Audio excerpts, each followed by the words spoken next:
வணக்கம். என் பெயர் doctor Karthik Natarajan. Chennai Synapse pain and spine கிளினிக்லேருந்து பேசுகிறேன். கேள்வி என்னென்னா, ஷியாட்டிக்கா அப்படின்னா என்ன? சில டைம் பேஷண்ட்ஸுக்கு கீழ் முதுகில் வலி இருக்குது அப்படின்னு சொல்லுவாங்க. சம்டைம்ஸ் கீழ் முதுகு வலி அப்படியே காலுக்கு ரேடியேட் ஆகுதுன்னு சொல்லுவாங்க. ஸோ பேஷண்ட்ஸுக்கு இடுப்பில் வலி இருக்கலாம், பட்டக்ஸில் வலி இருக்கலாம், தொடைக்கு பின்னால், முட்டிக்கு பின்னால், கெண்டைக்கால், கால் விரல் வரைக்கும் வலி இருக்கலாம். இதை தான் ஷியாட்டிக்கான்னு சொல்கிறோம். ஸோ முதுகு வலி காலுக்கு ரேடியேட் ஆச்சுன்னா அது ஷியாட்டிக்கான்னு சொல்கிறோம்.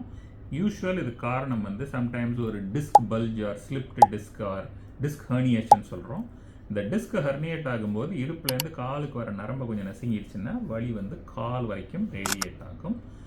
இது சம்டைம்ஸ் காலில் கொஞ்சம் லைட்டாக மரத்து போன மாதிரி இருக்கலாம், விறுவிறுன்னு இருக்கலாம், நரம்பு இழுக்கிற மாதிரி இருக்கலாம், ஷாக் அடிக்கிற மாதிரி இருக்கலாம். இந்த மாதிரி சிம்டம் ஷியாட்டிக்கா சிம்டம்ஸ் இருந்துச்சுன்னா உங்கள் பெயின் மருத்துவர் அணுகுனீங்கன்னா அவர் எம்ஆர்ஐ எடுத்து எப்படி இதை ட்ரீட் பண்ணலாம் அப்படிங்கிற விவரம் சொல்லுவார். நன்றி, வணக்கம்.